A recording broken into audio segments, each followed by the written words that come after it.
Yo, what's up? It's your boy Dapper Don Dez. You're not tuned into the Dapper Don Podcast.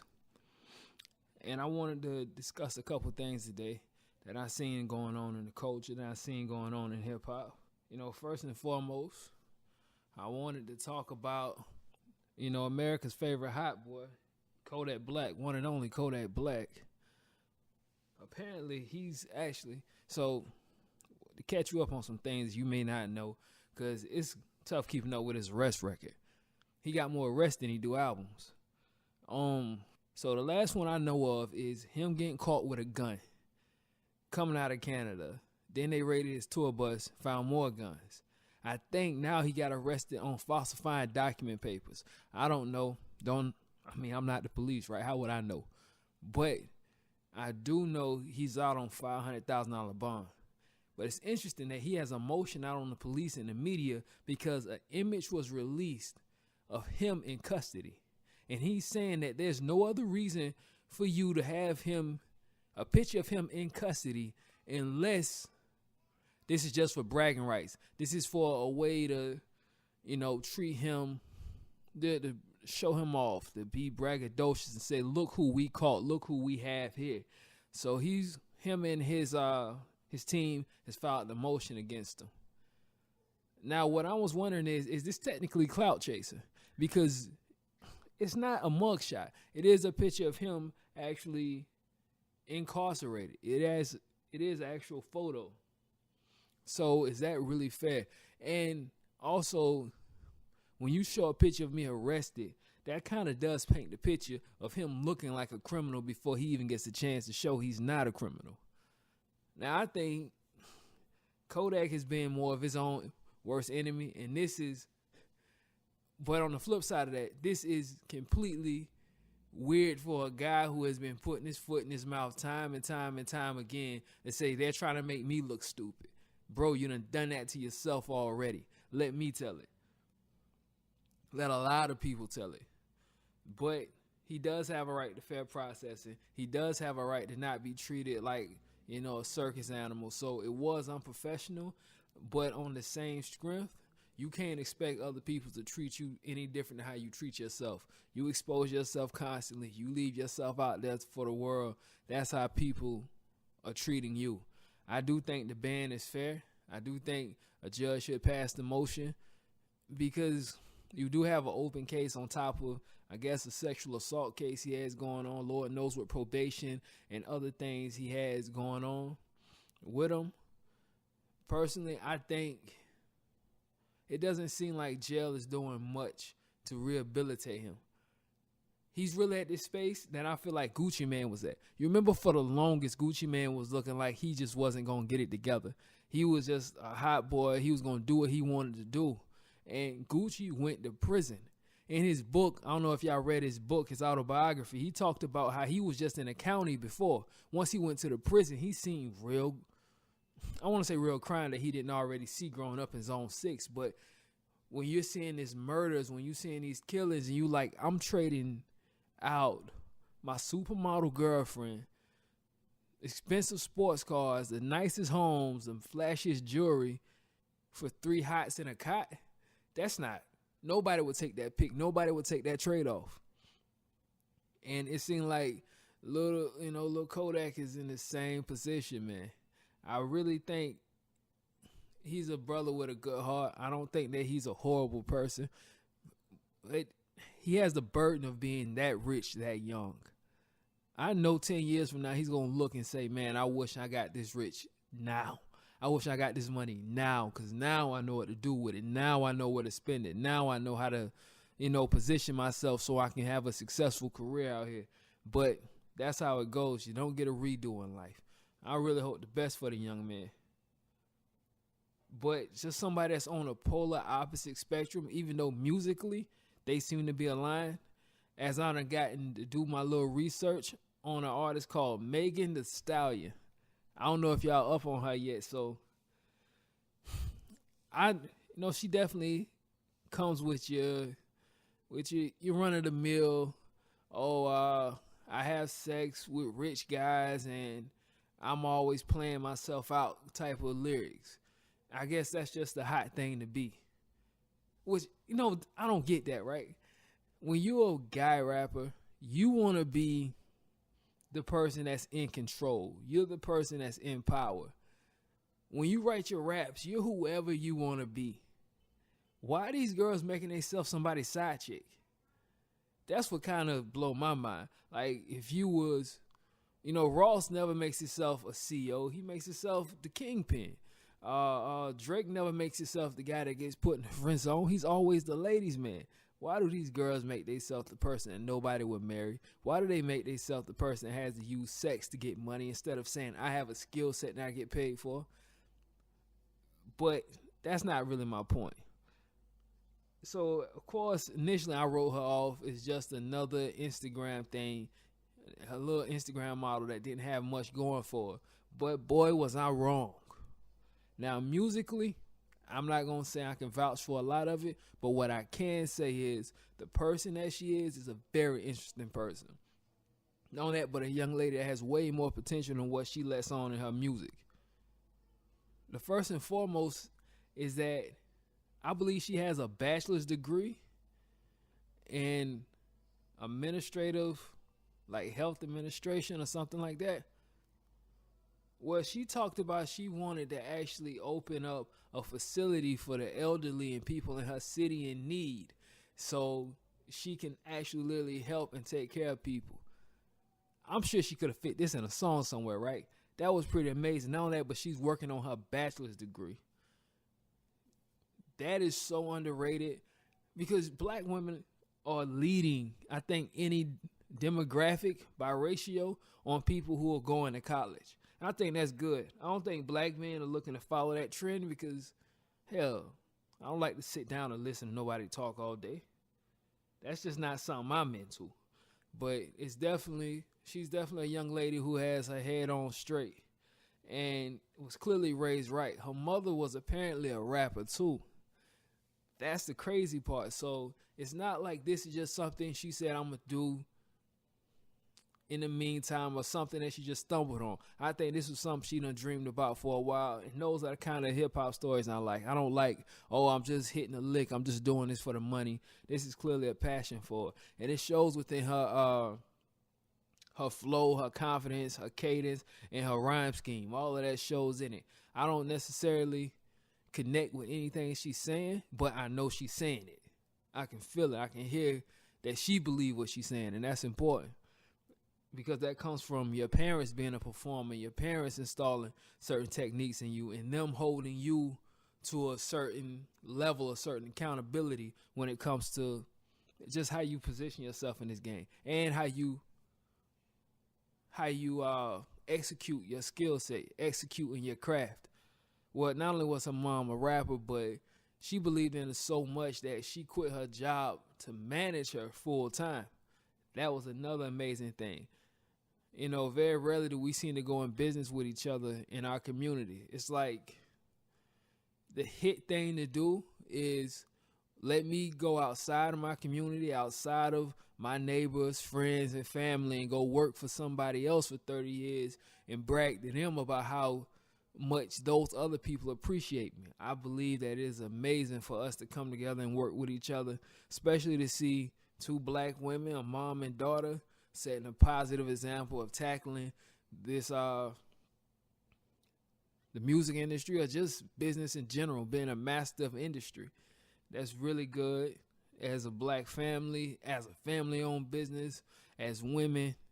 That's amazing. But unfortunately, this is not I guess this doesn't come with exactly a happy ending, although it's still a blessing to know that you had somebody in your corner, period. Unfortunately, her mother ended up passing away back in March. That was also so interesting. And that just furthermore add to the story that this young girl that I feel like needs to be talking about. That's always been one of my issues with female rappers, right? Female rappers have always had these amazing stories that they didn't seem to tell. They had stories of sexual assault. They had stories of domestic violence. They had stories of drug dealing. And, bro, I'm in the middle of recording right now. I'm sorry. But they have always had They have always had an amazing story that, for whatever reason, they don't seem to tell, and they just seem to opt out to be these sex symbols. It's cool to be a sex symbol, but even Nelly told his story. Even Drake tell his story. I don't like, what's Kim's story, right? All this time I've known little Kim. I don't even know what's her story. What's her feelings towards her parents? What's her political view? What does she actually think? All of these years, and I don't know that about little Kim. Strange fact, do you know that hardcore picture, the most prolific hip-hop picture of her with her legs spread open? I think she's like 16 years old in that video. Not in that video, in that photo. And that's considered a classic. How sick is that, right? I mean, it's sick in a disgusting way, not like sick in a super cool way. But, she also got a lot of influences from like Biggie and Pimp C, so she got good taste. If I can't give her nothing else, I can give her good taste. Now, another person that I guess I would question their taste or question their opinion is the boy Tyler, Creator. I know I don't necessarily keep up with him, certainly don't follow him, but what I will say about Tyler, the Creator, he keeps that same energy, man. He's king of keep that same energy, because back in whenever Eminem dropped Kamikaze, he threw a little slap at Tyler, Creator and his homosexual stance, because I guess Tyler, Creator came out the closet about dating white boys, so whatever. So you would think this would create like a bitterness in Tyler to not actually give reverence to Eminem, to not actually show love to Eminem, but that didn't stop him. He's still cranking them out. He's still showing love. He's still doing whatever he's doing. What makes this so interesting to me is he praises Eminem's Relapse album, which I don't remember revisiting Relapse. I can't remember. I remember Recovery actually having something I like in it, but I didn't really revisit Relapse like that. But anyway, in an Instagram post, he praises Relapse and its 10-year anniversary. Can you believe it's been 10 years since Eminem made a comeback? If you still around 10 years later after your comeback, I'm a little impressed. I got to be honest with you. But, he was praising the songs. He was praising a certain song called Same Song and Dance. So I guess this song is supposed to be about how not much has changed since Eminem first came in the game, and at that certain point in 2009. And it was just kind of like his wordplay. I will say his wordplay on Relapse was so good, it got in the way of actually enjoying the music. I had the same thing with Slim Shady LP and Kamikaze. I prefer the Eminem that just spills his guts, put it out there, and when he can, he puts like an interesting little scheme in there. A perfect example of that is Sing for the Moment, where he says, journalists all burn on you, fans turn on you, attorneys all want to turn at you. That was dope rhyme play that didn't get in the way of the song and the movement of the story. I think that's what makes him the illest, and that's what makes him so relatable. I think it's also funny that Tyler would give so much reverence to Eminem and none to Bizarre. Am I the only one that feel like Tyler, the Creator, sounds just like Bizarre from D12? I can't be the only one. There's no way I'm the only one that feel like he sound like Bizarre from D12. To each his own.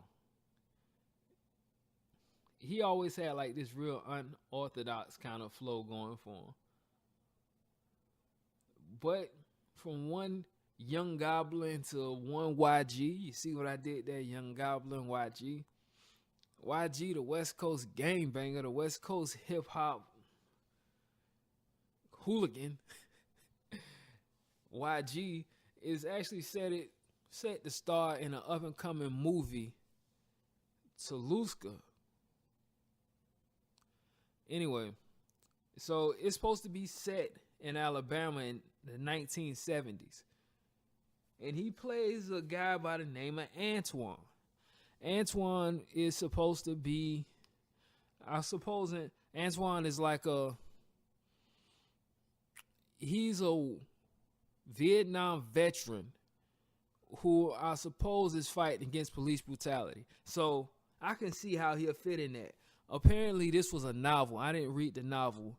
But what surprised me was I didn't know that YG was building himself a little bit of a catalog, a little bit of a movie catalog, if you would, because he was in a movie with Matthew McConaughey, unbeknownst to me, and he was also in Blame It on the Streets. Now, I know y'all remember Blame It on the Streets. Blame It on the Streets was it was like, I guess, the most hood, ratchet ghetto movie about just young gangbangers breaking into people's houses. That was literally all it was about. The acting was okay. They had a dude in there. There was only one actor that I really, really recognized. I can't even remember his name. He was in Biker Boys, a Latino boy from Biker Boys. But he was in it, but that's all I can really think of. But I remember, it was decent. It was a watch. I will say that. It was something to see. It was something to watch.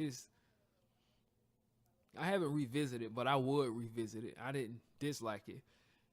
But for him to kind of now play a war veteran that I'm assuming is going to have something to do with police brutality, that might be up his alley.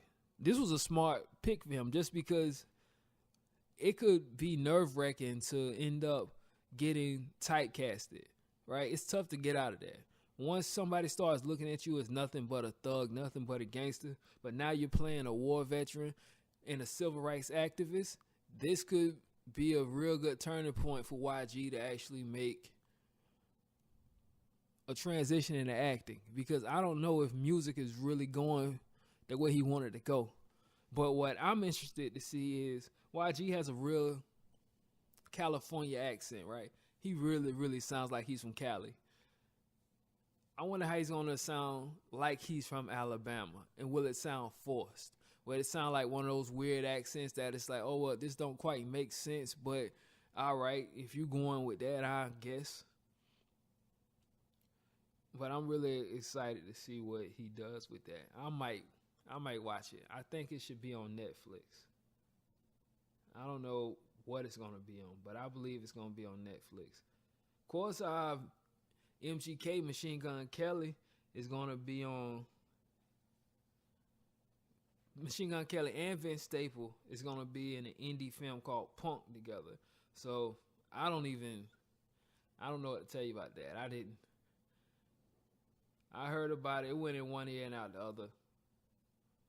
I'm sure it's going to be something, something worthwhile. What else is there to talk about? We could talk about Kevin Durant not being in the playoffs, and they saying him not close to returning to action. We could talk about that. But honestly, I'm going to be a G with you. I don't think Golden State needs KD right now. Bron's not in the way. Golden State is good enough to take out anybody else. They needed the LeBron killer. They needed KD. And really, Golden State, if I was to put them in 4 consistent back-to-back finals with LeBron without KD, I still think they'll come up 3-1. I think the one he got off on him was the only one he could have got off on him. Not because he's not the greatest, but it's just tough to beat a great team. That's my opinion on KD not showing back up. I think KD, if he need to rest, he should rest, because I don't see the Raptors having that number, and I sure as hell don't see the Bucks having that number. Even though, because all you got to do is shut down Kawhi Leonard. Even though he nailed the most craziest buzzer beater like I've seen in a long time. He sent Philly packing with that one. That was a really good series, man. People really slept on that series. I appreciate that. I'm not really a sports podcaster per se, but I seen it. I synced it. It was sick. Y'all seen what Drake said, right? Drake was like, I'll drop a freestyle just so I can use his artwork. That's a good one, Drake. But speaking of actor turned rapper, or what, rapper turned actor, shall I say, Will Smith and Queen Latifah, two actors, formerly rappers, are set to create, I guess, executive produce of hip-hop Romeo and Juliet. Yeah, like we haven't already seen this story 1,001 times. So it's supposed to be, ideally, it's supposed to set place in New York City, where Juliet is some bummy-ass waitress, and Romeo is a struggling musician from a rich family. So a SoundCloud rapper meets an IG model. That's what it sounds like. That's a good one. But that's what they're supposed to be doing. I love Will Smith, though. I like Queen Latifah, too. Queen Latifah talked about Will Smith giving her first shot. I thought, now I don't know what's going on with my memory, but I thought Living Single came before Fresh Prince. I don't know why I thought that, but that's what I just thought. But that's, yeah. If it wasn't for Will Smith, we may not have had Living Single. I don't know if y'all are really into Living Single like I was, but you know, you would have had to grow up in that time when you only had a handful of channels, and if there was ever, that was a lot more monumental. Not to get off track, but that was a lot more monumental to have a black show at that time. Because you had like 4 TV channels that you could watch. You had like Beyond Belief, The Sentinel. I don't know if you remember The Sentinel. You just had like Full House. You had America's Funniest Home Videos. So when we got like a Living Single, when we got a Fresh Prince, when we got a Martin, a Wayans Brothers, we was like, I can't believe this is on TV right now. And how much of a privilege was that? Because the people who came before us, they might have had Flip Wilson, they had Sanford and Son, but they didn't get like a whole Sunday night blockbuster lineup. Primetime television, they didn't get that. We got that. There was Living Single, there was Martin, there was a lot of positive black shows that show black people within the community but not quite exploiting them. You know, Living Single was black women in the working field. They weren't desperate for a man. They wasn't impoverished in the ghetto, but I mean, they all did live in the same apartment together. It was a big ass apartment though. Or Martin as a radio host in a relationship with Gina, or the Wayans brothers as entrepreneurs whose father was an entrepreneur. It was a lot of good things. Good stuff there. But anyway, yeah, so they got a Romeo and Juliet thing coming out. You know, you can show up for that. Thanks, nephew. I'm only recording. You know, if you here for that, it's going to be on Netflix, so get your remotes, get your TVs ready for some Romeo and Juliet over some 808 hard beats. I wonder if they're going to make them black. I don't think they should make them black. They should make them something else. They should make them like Asian and Latino. Because just because it's hip-hop doesn't mean it needs to be, like, surprise me. You know, surprise me. Make them something else. German and Australian. Or, you know, something. Make them something interesting. Well, it's in New York City, so they're going to be black or Latino, I suppose. And that's all I have for y'all today, man. As far as I can tell, I might, you know, I'm going to double back tomorrow probably with some new information.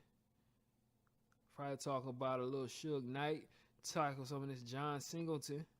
I really got some opinions on black film that I want to talk about. It's not all hip-hop. Maybe some Dave East. Let's get into Chloe and Tristan. We can talk about a lot of stuff, but I'm not going to talk your head off today. But like always, hit that subscribe button and that like button. Share it with your friends, families. Tell everybody about it. I'm Dapper Don and I am out.